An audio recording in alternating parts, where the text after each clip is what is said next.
Welcome to आइंसिस academy. I hope सभी छात्र अच्छे होंगे और आप मेंस की तैयारी में जुट गए होंगे। आपकी मेंस की तैयारी को और बेहतर बनाने के लिए, आपकी रणनीति को और बेहतर बनाने के लिए आज हम जीएस पेपर 1 सेक्शन 1, जो मेनली आपका modern history of India and Indian culture से संबंधित है, उसका एक ब्रीफ एनालिसिस हम करने वाले हैं इस वीडियो में। ठीक है, हम ईच एंड एवरी पॉइंट पे बात करेंगे। ठीक है, इस सेक्शन का पैटर्न क्या रहता है, ठीक है, साथ ही गत वर्षों के प्रश्नों का भी एनालिसिस किया जाएगा और साथ ही क्या इम्पोर्टेंट प्रश्न इस बार के लिए आपके एग्जाम में हो सकते हैं उसके बारे में भी बात होगी। तो हम बहुत ही अच्छे तरीके से ईच एंड एवरी पॉइंट पर बात करने का प्रयास करेंगे और बहुत ही कम टाइम में, ताकि आपको एक जनरली बढ़िया अप्रोच आपको मिल जाए। ठीक है, प्लस इसके अंदर आरटीआई के द्वारा जो कॉपियाँ मंगाई गई उनमें किस तरह के मार्क जो है आपको दिए जा रहे हैं, नंबर आपको दिए जा रहे हैं, उसका भी थोड़ा सा एनालिसिस होगा कि जनरली कितने मार्क्स मिल रहे हैं, एवरेज मार्क्स क्या मिल रहा है इस सेक्शन के अंदर पर्टिकुलर। इसी तरीके से हर सेक्शन पर हम धीरे धीरे बात करते चलेंगे और जनरली 4-5 या 1 हफ्ते के अंदर जो है हम सारे पॉइंट्स को कवर कर लेंगे। और साथ ही आप अपनी तैयारी को जोर पकड़ा के रखिए। ऑब्जेक्शन बहुत सारे जा रहे हैं, ठीक है, तो आप भी अगर लगता है कि मेरा ये सही हो रहा है तो दूसरों के बहकावे में ना आए। अगर आपको लगता है मेरा कुछ नहीं है, सही है, तो डेफिनेटली ऑब्जेक्शन करें। ठीक है, बाकी लोगों के कहने से कुछ नहीं होगा कि 1 सही है, 2 सही है, 3 गलत है, 4 गलत है, कुछ नहीं। अगर आपको लगता है कि आपका उस क्वेश्चन पर ऑब्जेक्शन लगाने से आपका फ़ायदा होगा तो डेफिनेटली आप जो है निश्चित तौर पर अपना सोचें, ना कि दूसरों का। ठीक है, तो ऑब्जेक्शन खूब लगाइए। ज़्यादा टाइम बचा नहीं है, 12 तारीख लास्ट डेट है, 5 दिन का समय और आपके पास। ठीक है, तो चलिए इसको एक अच्छे तरीके से इस टॉपिक पर हम बात करते हैं। हाँ, उससे पहले अगर आप नए हैं चैनल पर तो प्लीज़ चैनल को सब्सक्राइब कर लें, बेल आइकन को प्रेस कर दें और वीडियो को ज़्यादा ज़्यादा शेयर करें, ताकि लोगों तक जो है मैक्सिमम जानकारी प्राप्त हो सके। जनरली जो छात्र पेड कोर्स नहीं ले सकते, जो पेड कोर्स ले सकते हैं उनकी कोई बात नहीं है, जो नहीं ले सकते एटलीस्ट उनको इतनी जानकारी हो जाए कि एटलीस्ट रिजल्ट आने तक वो इस जो है कंडीशन में आ जाएं कि वो क्रैक कर सकें एग्जाम को। ठीक है, फाइल रणनीति धीरे चैनल पर आ रही है, चैनल के साथ जुड़िए, बहुत ज़्यादा बेनिफिट आपको होगा। इतना ब्रीफ तरीके से आपको कोई भी जो है बताएगा नहीं, जनरली मैं आपको ये बात बताना चाहता हूँ। ठीक है, तो चलिए स्टार्ट करते हैं। देखिए, जो पहला सेक्शन है, अगर मैं बात करूँ जीएस पेपर 1 का जो पहला सेक्शन है, ये आपका बहुत ही जो है बेहतरीन सेक्शन रहता है। क्यों? क्योंकि आप इसको घर से लेके जाते हैं। घर से ले जाने का मतलब है सब कुछ पका पकाया है, बस जाके आपको वहाँ पे परोसना है। अब जब ये बात जो है आपके जितने भी कंप्यूटर हैं सबको पता है, तो इस पे जनरली लोग ज़्यादा हार्डवर्क करते हैं, बट कुछ लोग लेजी हो जाते हैं कि मिलना तो 18, 19, 20 नंबर ही है, तो जो है इस पर ध्यान नहीं देते। ठीक है, अगर मैं इस सेक्शन की बात करूँ तो इस सेक्शन में जो है आपके टोटल 6 प्रश्न रहते हैं। इसमें आपको 3 अटेम्प्ट करना रहता है, एक 38 मार्क का होता है। ठीक है, टोटल 114 नंबर का। ठीक है, ये आपका होता है। और इसमें जो है जनरली 5 क्वेश्चन जो होते हैं आपके अलग अलग तरीके से होते हैं, बट एक क्वेश्चन होता है जिसमें आपको फार्ट नोट लिखना होता है और उसके अंदर भी 3 दिया रहता है, उसमें से आपको 2 अटेम्प्ट करना रहता है। तो ये पूरा इसका जो है नेचर रहता है, इसकी जो प्रकृति रहती है, क्वेश्चन ये रहते हैं। ठीक है, सिलेबस आपका जो अगर देखा जाए, अगर इसको हम पूरे पार्ट को ब्रेक करेंगे तो ये आपका 5 पार्ट में आएगा। एक में आर्ट कल्चर की बात होती है, एक में जो है ट्राइबल यानी जो जनजातीय विद्रोह हैं, रिवोल्ट्स हैं, उनकी बात होती है, एक 1857 की क्रांति की बात होती है, साथ ही जो अगला है आपका इंडियन फ्रीडम स्ट्रगल की बात होती है, और एक में जो है जो फिलोसफिकल थॉट्स हैं, चाहे गांधी जी के, नेहरू के, ठीक है, रविन्द्रनाथ टैगोर के, उनकी बात होती है। साथ ही जो 2 पर्सनालिटी हैं, खासकर राम मनोहर लोहिया, जयप्रकाश नारायण और जो है आपके जो है किसान सभा मूवमेंट या स्वामी स्वैचानंद, इनकी थोड़ी सी पीजन मूवमेंट के तहत बात हो जाती है। तो पूरा जो ये पार्ट है ये इतना सारा कवर करता है आपका। ठीक है, और जनरली आपको 3 अटेम्प्ट करते हैं तो चॉइसेस बहुत मिलती हैं। ठीक है, आपके पास जो है अच्छे तरीके से आप कोई भी प्रश्न चूज कर सकते हैं और लिख सकते हैं। अब देखिए इंपॉर्टेंट क्या है, अगर आप आरटीआई कॉपियों की बात करेंगे तो इसमें जो एवरेज मार्किंग होती है, अगर मैंने जो देखा है वो आपका जो है एवरेज मार्किंग, अगर आप सही तरीके से लगभग 5 पेज के आसपास, 5 साढ़े 5 पेज के आसपास जो है 4 से 5 जितना भी आप लिख पाएँ और सही से लिखें, आपकी राइटिंग अच्छी है, आपका इंट्रो, बॉडी, कंक्लूजन, आपने क्वेश्चन के ईच एंड एवरी पॉइंट को टच किया है, तो आपका मार्क्स जो है 20 से 22 के बीच में जो है ये एवरेज मार्क्स बनता है। अब देखिए इसमें 2 कैटेगरी है। क्या आप एवरेज मार्क्स करना चाहते हैं तो इसके लिए आप सिंपल चीज़ें फॉलो करेंगे जो मैं आपको बताऊंगा, जनरली उससे आपका एवरेज मार्क आ जाएगा। बट इसमें अगर आप चाहते हैं कि आपका जो है एटलीस्ट 26 से 28 के बीच में मार्क्स रहे, यानी आप लोगों से एटलीस्ट 6 से 7 नंबर बढ़ाएं, तो आप जो है उसके लिए आपको वैल्यू एडिशन करना पड़ेगा। जो छात्र जनरली इसमें वीक रह जाते हैं तो वहाँ पे 6-7 नंबर कम हो जाता है। और मैं कहता हूँ कि आपको कोशिश करना चाहिए वैल्यू एडिशन की, क्योंकि ये जो सेक्शन है ये घर से ले जाते हैं आप जितना मैक्सिमाइज कर सकते हैं अपने स्कोर को 38 में 30 तक भी अगर आप ले जा सकते हैं तो बहुत ही बेहतरीन चीज़ होगा, क्योंकि आपको ले भी जाना चाहिए, आपको घर से ले जाना है। ठीक है, तो ये पूरा सिनेरियो आपका रहता है। मैंने अब बात कर दी कि मार्किंग जनरली क्या रहती है, तो 20 के आसपास एवरेज मार्किंग इसमें बनती है। ठीक है, अब एक चीज़ आपका ये हो गया, प्लस इसके अंदर जनरली आप फोर्सेस क्या फॉलो कर सकते हैं, फोर्सेस क्या हो सकते हैं आपके जो है इस सेक्शन के लिए। एक तो सबसे इंपॉर्टेंट चीज़ मैंने पहले भी कहा, आपका PYP है, प्रीवियस ईयर पेपर है। ठीक है, एक फोर्स आपका ये हो सकता है। साथ ही जो है गांधी नेहरू टैगोर वाले सेक्शन के लिए आप चाहे स्पेक्ट्रम की बुक फॉलो कर सकते हैं, स्पेशली उस सेक्शन पे अगर आप लिखना चाहते हैं। जनरली उसको कम लोग अटेम्प्ट करते हैं, बट अगर आप उसको अटेम्प्ट करना चाहते हैं तो स्पेक्ट्रम की बुक आती है गांधी नेहरू टैगोर, तो वो वाला पार्ट आपका वहाँ से कवर हो जाएगा। प्लस इसके अंदर KBC नैनो की जो है बिहार स्पेसिफिक किताब आती है, बिहार समग्र, तो वहाँ से कुछ चीज़ें आप फॉलो कर सकते हैं। बाकी जो है प्रीवियस ईयर पेपर में दृष्टि है, KBC नैनो हो, वहाँ से कंटेंट आपको मिल जाएगा। तो मतलब कंटेंट इतना मिल जाता है कि आपका एवरेज मार्क्स 20 मिल जाए अगर आप PYP जो मैंने कंटेंट बताया इनको आप मैच कर दें, प्लस ट्राइबल मूवमेंट को, ठीक है, और नेशनल मूवमेंट को अगर आप देखें, इंडियन फ्रीडम फेस्टिवल को, तो अगर आप स्पेक्ट्रम से थोड़ा सा कंटेंट ले लेंगे, ठीक है, जो मॉडर्न राजू अहिर जी की किताब आती है, तो वहाँ से भी आपको कंटेंट अच्छा खासा मिल जाएगा। तो कंटेंट मिलने को इसमें दिक्कत है नहीं आपको इस सेक्शन में। ठीक है, बट इसमें प्रॉब्लम कहाँ है, वैल्यू एडिशन की, कि हम 5 नंबर का एज जो है बाकी छात्रों से कैसे लें, ये मेन इंपॉर्टेंट पॉइंट इसके अंदर है। ठीक है, अब देखिए एज लेने का तरीका क्या होता है कि आप थोड़ा सा डायग्राम बनाएं। ठीक है, जो भी क्वेश्चन है उसके अंदर अगर आप डायग्राम यूज कर सकते हैं, आप मैप यूज कर सकते हैं। ठीक है, प्लस जो है थोड़ा सा स्ट्रक्चर करके ब्लॉक डायग्राम, वेन डायग्राम, इस तरीके से चीज़ें शो कर सकते हैं। अगर आर्ट एंड आर्किटेक्ट का है तो कोशिश करें कुछ इंपॉर्टेंट जो है, जो उस ज़माने में जो उनके कैरेक्टरिस्टिक रहे हैं उनका थोड़ा सा इमेज बनाने का प्रयास करें, आप उनका फिगर बनाने का प्रयास करें। ये सारी चीज़ें होती हैं। प्लस अगर आप किसी एरिया को दिखा रहे हैं, पर्टिकुलर एरिया, तो वहाँ पे आप मैप के माध्यम से दिखाने का प्रयास करें। और स्पेशली जब पूछता है इम्पैक्ट इन बिहार, या बिहार के पर्सपेक्टिव में कहाँ पर चीज़ें ये हुई हैं, तो थोड़ा बिहार का मैप दिखाकर डिस्ट्रिक्ट वाइज थोड़ा सा आप मेंशन कर सकते हैं कि इस एरिया के अंदर जो है कहीं न कहीं इसका इम्पैक्ट ज़्यादा रहा। तो यही चीज़ें जो है इस पर, इसके लिए इतना बताना आसान है बट इसको करना उतना ही मुश्किल है, क्योंकि आपको इसके लिए रिसर्च करना पड़ेगा, गूगल करना पड़ेगा, डिफरेंट कोचिंग की वेबसाइट से कुछ मटेरियल निकालने पड़ेंगे आपको। ठीक है, विकिपीडिया हो गया, बाकी जो अदर सोर्सेस हैं वहाँ से निकालना पड़ेगा, बिहार की वेबसाइट से कुछ इंपॉर्टेंट चीज़ें निकालनी पड़ेंगी, बिहार पर्यटन से कुछ डाटा निकालना पड़ेगा।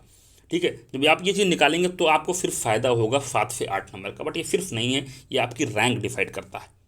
ठीक है, 8 नंबर बहुत होते हैं, कई छात्रों का 8 नंबर से रह जाता है। ठीक है, क्योंकि अगर आप इसको घर से ले जाएँ तो डेफिनेटली आप उसको एफर्ट डालिए इसके अंदर, इन सारे फील्ड के अंदर। ठीक है, तो ये थोड़ा सा वैल्यू एडिशन का पार्ट होगा जिसमें आप वैल्यू एडिशन कर सकते हैं।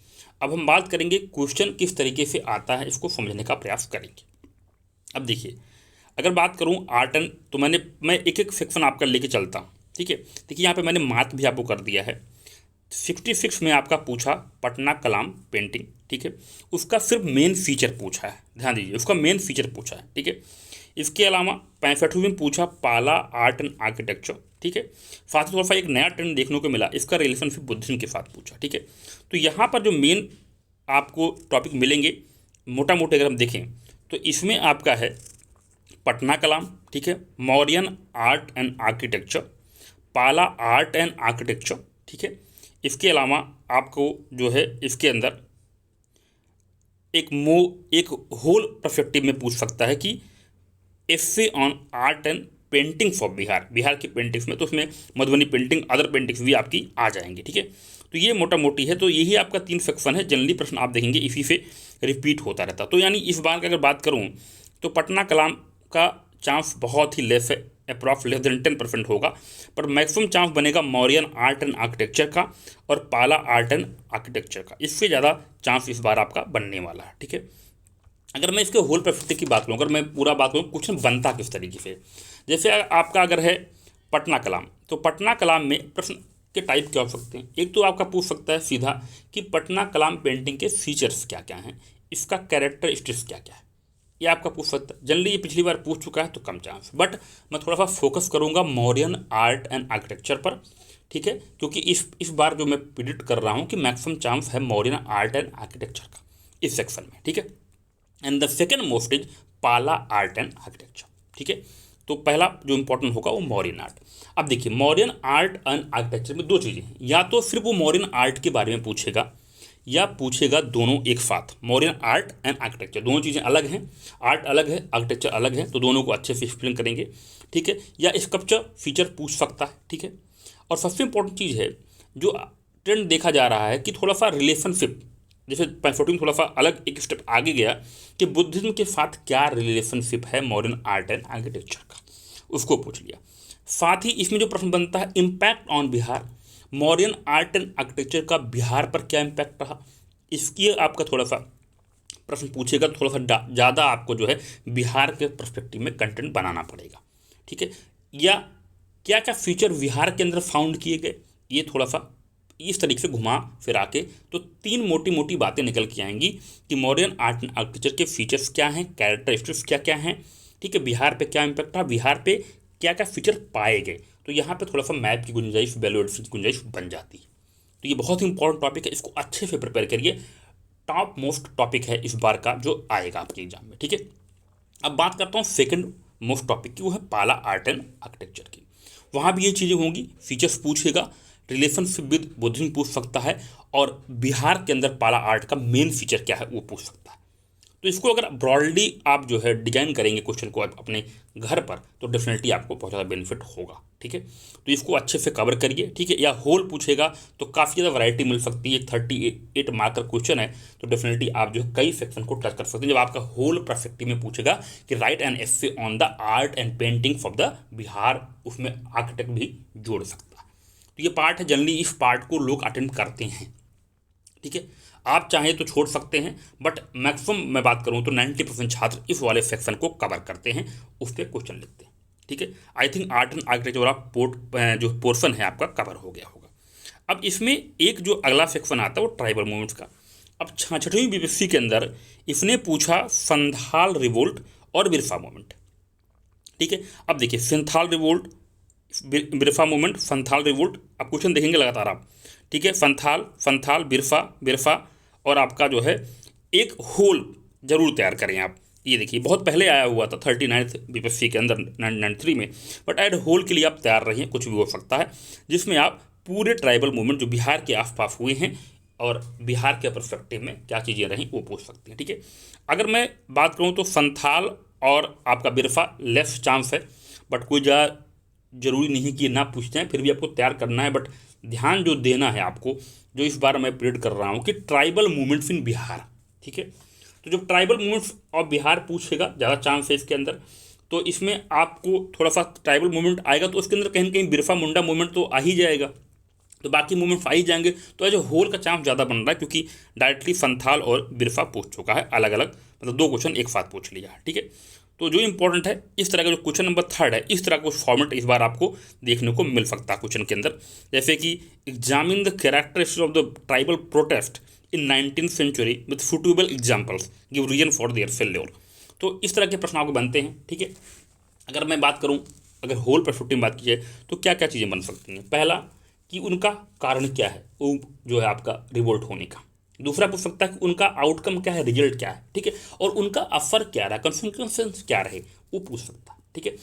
प्लस जो है बिहार के अंदर उनका क्या इम्पैक्ट रहा, ठीक है, ठीक है। और किस तरीके से जो उसने बिहार के अदर मूवमेंट्स को भी इम्पैक्ट डाला, तो ये एक ब्रॉड पर्सपेक्टिव बन जाता है, ठीक है। तो इस तरह के प्रश्न बनते हैं। बिरसा मूवमेंट अगर पूछेगा तो अब भी वही चीज़ रहेगी, उसका कैरेक्टरिस्टिक्स क्या रहा, ठीक है, किस तरीके से उसने बिहार पर इम्पैक्ट डाला, ठीक है। तो ये सारी चीज़ें रहेंगी, ठीक है। तो आपको देखना पड़ेगा, अगर वो मूवमेंट फेल हो रहा है तो उसका रीजन फॉर फेल्योर भी पूछ सकता है कि किस कारण से वो मूवमेंट जो है असफल रहा। तो इन सब बातों को एक ब्रॉड पर्सपेक्टिव में आपको कंटेंट तैयार करना है, ठीक है। हर पॉइंट को आपको टच करना है, चाहे उसका कारण हो, चाहे उसका आउटकम हो, रिजल्ट हो, बिहार पर प्रभाव हो, या फिर उसके फेल्योर का कारण हो।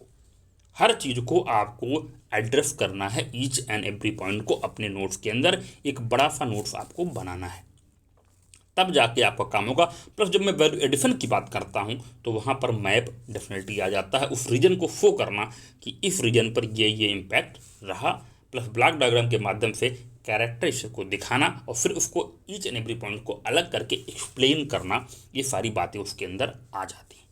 ठीक है, और इसके अलावा अब बात करता हूँ रिवोल्ट ऑफ 1857 की। अब देखिए 1857 में ये आपके 4 प्रश्न बने हैं। अगर मैं 53 to 55 से 55 तक आता हूँ। लास्ट ईयर प्रश्न क्या बना आपका, अगर मैं बात करूँ तो लास्ट ईयर जो प्रश्न आपका बना है वो बना है आपका कि कारण क्या था रिवोल्ट ऑफ 1857 का और उसका इफेक्ट जो है बिहार पर किस तरीके से रहा, ये प्रश्न आपका बना हुआ है। ठीक है, बाकी इसके अंदर प्रश्न क्या बन सकते हैं कि 1857 विद्रोह के कारण क्या रहे, इसका इफेक्ट बिहार पर क्या रहा, इसने जो है जो एक तो बिहार पे इसका क्या इम्पैक्ट रहा, प्लस जो है बिहार ने किस तरीके से इस रिवोल्ट के अंदर कंट्रीब्यूट किया। दोनों में थोड़ा सा अंतर समझेंगे, बिहार पर इफेक्ट क्या रहा प्लस बिहार ने किस तरीके से इस अपराइजिंग में, इस रिवोल्ट में कंट्रीब्यूट किया, ये अलग चीज़ है। प्लस आप जानते हैं कुंवर सिंह का एक बिग रोल रहा है, तो रोल ऑफ कुंवर सिंह भी इम्पोर्टेंट है और उनका रोल जो है आपको क्रिटिकली एग्जामिन करने की बात वो कर सकता है। आपको जो है निगेटिव पॉजिटिव दोनों इम्पैक्ट आपको दिखाने होंगे। ठीक है, ये बहुत ही इंपॉर्टेंट चीज़ है। ठीक है, तो और बाकी चीज़ें हैं अच्छे तरीके से समझेंगे। बाकी अगर नेशनल लेवल पर जो बेसिक थॉट रहता है कि जो है कि क्या ये वाकई जो है वॉर ऑफ इंडिपेंडेंस था 1857, क्या फर्स्ट वॉर ऑफ इंडिपेंडेंस था या क्या नेशनल लेवल पर यह पहला वॉर था इंडिपेंडेंस के लिए, तो इसको जो है कमेंट करने के लिए प्रश्न बन सकता है। तो प्रश्न इस पर तो कोई चॉइस ही नहीं है, या तो कुंवर सिंह का जो मैक्सिमम चांस इसमें आपका बन रहा है कि हो सकता है कि इस बार जो है कुंवर सिंह वाले पार्ट पर वो चला जाए, पूछ ले कुंवर सिंह वाले पार्ट पर आपका चला जाए, रादर जो है आपका 1857 पे जाए, क्योंकि पिछली साल पूछ सका है। तो मैंने आपको 3 पॉइंट्स बता दिए जो इस बार के लिए इंपॉर्टेंट होने वाले हैं, जिसको आपको बेहतरीन तरीके से तैयार करना होगा। Mauryan art and architecture first choice in first part art and architecture and the second part in tribal revolts. आपको फोकस करना होगा ट्राइबल मूवमेंट्स पर, होल देखना पड़ेगा एज होल, पूरे जितने भी ट्राइबल मूवमेंट्स हैं बिहार के आसपास 19वीं सेंचुरी के आसपास वो देखना होगा आपको। प्लस 1857 में आपको जो है रोल ऑफ कुंवर सिंह को देखना होगा अच्छे तरीके से। अब आते हैं आपके इसके 4th पार्ट पर, जो कि इंडियन फ्रीडम स्ट्रगल से सवाल आता है।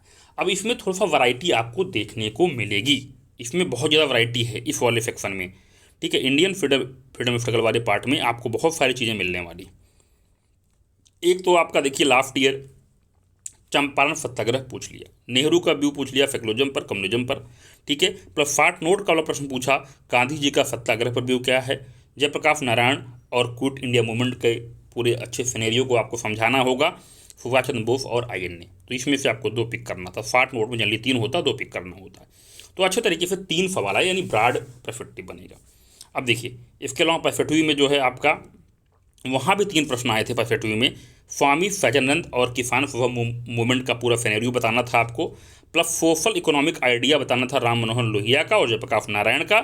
साथ ही जो है 60 नोट पूछा गया था डॉक्टर राजेंद्र प्रसाद और national movement, plus Gandhi ji का भी पूछा गया था कास्ट एंड रिलीजन पर और दलित मूवमेंट्स इन बिहार। तो ये आपकी इस पर 60 नोट थे, तो यानी ये आपके 3 प्रश्न मिल गए पर्सपेक्टिव के अंदर। ठीक है, और बाकी फिर वही देखिए 64 में जो है चंपारण सत्याग्रह फिर से आपका वही हुआ था, उसी को ले जाके वहाँ पे इसने जो है 66 में पूछ लिया। ठीक है, तो इस तरीके के प्रश्न आपके यहाँ बनते हैं, बट इस सेक्शन को मैं आपको बता दूं कि थोड़ा सा ब्रॉड पर्सपेक्टिव में तैयार करना पड़ेगा। चंपारण सत्याग्रह लास्ट ईयर पूछ चुका है, तो लेफ्ट चांस है कि पूछे इस बार। ठीक है, क्योंकि डायरेक्ट प्रश्न तो रिपीट नहीं होगा लास्ट ईयर से, वरना क्या होगा आयोग को लोग भी क्रिटिसाइज करना शुरू कर देंगे, तो घुमा फिरा के पूछता है। बट एक सिनेरियो समझ लीजिए किसी भी चीज़ के बारे में कि क्या बन सकता है। जैसे आप चंपारण सत्याग्रह की बात करें तो उसके कारण क्या रहे, ठीक है, रिजल्ट क्या निकल के आया बिहार के अंदर, प्लस जितने भी पीरियड मूवमेंट हुए हैं, ठीक है, जितने भी आपके जो है कृषक मूवमेंट हुए हैं उनके उन पर क्या इम्पैक्ट ये डाल रहा है चंपारण, क्या इससे क्या वो पॉजिटिव एटीट्यूड ले रहे हैं कि आगे अगर कोई मूवमेंट करना चाहें, कुछ भी करना चाहें, ठीक है, कोई भी रिवोल्ट करना चाहे तो डेफिनेटली, कोई सत्याग्रह करना चाहे तो डेफिनेटली उनको जो है क्या यहाँ से मोटिवेशन वो ले सकते हैं। ठीक है, गांधी जी के लिए क्या अचीवमेंट रहा इस आंदोलन के द्वारा, ठीक है, क्या माइलस्टोन्स रहे, ठीक है, प्लस इंडियन हिस्ट्री के अंदर किस तरीके के इम्पैक्ट को आप देखते हैं, क्या माइलस्टोन रहा वो आप इसकी बात करता है। ठीक है, क्या वाकई फ्रीडम स्ट्रगल में एक टर्निंग पॉइंट था, अगर टर्निंग पॉइंट था तो अगर क्या आप इससे एग्री करते हैं, तो एग्री करते हैं तो उसके लिए आप प्रूफ दीजिए कि हाँ भाई मैं एग्री करता हूँ कि ये जो है टर्निंग पॉइंट था इंडियन फ्रीडम स्ट्रगल में, तो आप उसके लिए पॉइंट्स दीजिए। अगर नहीं एग्री करते हैं तो उसके लिए पॉइंट्स दीजिए। जिस पॉइंट पर आप एग्री करते हैं तो उस चीज़ पर आप जो है उसको जाइए। प्लस जो है पीजेंट मूवमेंट्स जितने भी बिहार के हैं उसके आसपास आप जो है डिस्कस करिए, ठीक है। स्वामी सहजानंद और किसान सभा मूवमेंट का जिक्र भी अलग तरीके से पूछ सकता है, ठीक है। तो ये सारी चीज़ें हैं आपका जो है। तो पूजन मूवमेंट हो गया, चंपारण सत्याग्रह हो गया जनरली। इसके बाद आता है क्विट इंडिया मूवमेंट, ठीक है। तो क्विट इंडिया मूवमेंट के अंदर क्या क्या चीज़ें बन सकती हैं। कंट्रीब्यूशन ऑफ बिहार क्या है, पीपल्स पार्टिसिपेशन, लोगों ने किस तरीके से जो है क्विट इंडिया मूवमेंट में भाग लिया बिहार के पर्सपेक्टिव में, ठीक है। इसका नेचर क्या रहा, ठीक है, क्विट इंडिया मूवमेंट में, ठीक है, बिहार के पर्सपेक्टिव में भी देखना है आपको। इम्पैक्ट क्या रहा क्विट इंडिया मूवमेंट का बिहार पर, ठीक है। और जो आज़ाद दस्ता बिहार के अंदर बना था उसका क्या रोल रहा, ठीक है। और जयप्रकाश नारायण का क्या रोल रहा। तो क्विट इंडिया मूवमेंट का पूरा सिनेरियो इसी के आसपास घूमता है, ठीक है। प्लस और भी मूवमेंट हुए थे आसपास, वर्किंग क्लास मूवमेंट हो गया, नेशनल मूवमेंट हो गया, तो ये सारी चीज़ें हो गई। प्लस इंडिविजुअल सत्याग्रह, इस बार पीटी में प्रश्न बना, थर्ड जो है सत्याग्रही कौन रहे इंडिविजुअल वाले, ठीक है। तो इंडिविजुअल सत्याग्रह जो 1940-41 के आसपास था, बिहार का क्या कंट्रीब्यूशन रहा। Civil disobedience movement, role of different social classes of Bihar. Civil disobedience movement में बिहार के अलग जो है क्लास का क्या क्या रोल रहा वो आपको देखना पड़ेगा। तो ये पार्ट यहीं पे ख़त्म होता है। इसके बाद बात होती है 5वें सेक्शन की, जहाँ पर बात आपकी निकल के आती है, वो है आपका एजुकेशन एंड अदर, सॉरी इसके अंदर एक थॉट आपका रह गया, सॉरी थॉट्स रह गए, थॉट्स पे प्रश्न बनते हैं। अब थॉट्स में क्या बनता है, गांधी जी का, तो गांधी जी का व्यू क्या रहा सत्याग्रह पर, ये लास्ट ईयर पूछा तो कम चांसेज है। कास्ट एंड रीजन हो सकता है इस बार रिपीट कर जाए। वरना जाति सिस्टम पर जो है क्या गांधी जी का व्यू रहा, अनटचबिलिटी को लेकर गांधी जी के क्या व्यूज रहे। तो ये ऐसे टॉपिक हैं वर्ना सिस्टम, जाति सिस्टम, जहाँ पर आप गांधी को जो है क्रिटिकली एग्जामिन कर सकते हैं, उन पर सवाल भी खड़े कर सकते हैं गांधी के थॉट पर आप। तो कहीं ना कहीं आपको उनके पॉजिटिव और नेगेटिव एस्पेक्ट दोनों को देखना होगा, ठीक है। साथ ही सोशल एंड कल्चरल थॉट्स क्या रहे गांधी जी के, ठीक है। Role of mass movement of Bihar, जो मास मूवमेंट रहा उनका क्या इसके अंदर रोल रहा, ठीक है। तो ये सारे पॉइंट्स हैं जिन पर जो है गांधी जी के थॉट्स लिए जा सकते हैं। इसके लिए मैंने बुक भी बताई आपको, गांधी नेहरू टैगोर की किताब आती है इस फैक्टर के, वहाँ पर बहुत सारे विचार आपको अच्छे से मिल जाएंगे। इसके अलावा बात करता हूँ नेहरू का, तो नेहरू का व्यू क्या रहा सेकुलरिज्म पर, कम्युनिज्म पर, ठीक है। ये सारा इंपॉर्टेंट पॉइंट है। मॉडर्न इंडिया को बनाने में नेहरू का क्या रोल है, मॉडर्न इंडिया को बनाने में नेहरू का क्या रोल है, उस पर प्रश्न बन सकता है, ठीक है। और जो नेहरू की फॉरेन पॉलिसी थी बहुत ही बेहतरीन थी, आपको पता है, तो उसके मेन फीचर आपको बताने हैं, क्योंकि उसमें देश आज़ाद हो रहा है, तमाम समस्याओं से देश जूझ रहा है और देश को बनाना है, बड़ा चैलेंज था, ये कोई छोटा मोटा चैलेंज नहीं था। आज डेट में हम नेहरू को क्रिटिसाइज भी कर देते हैं, बट आप अगर अपने आप को वहाँ पर रखेंगे तो समझ में आएगा कि नेहरू ने क्या किया है देश के लिए।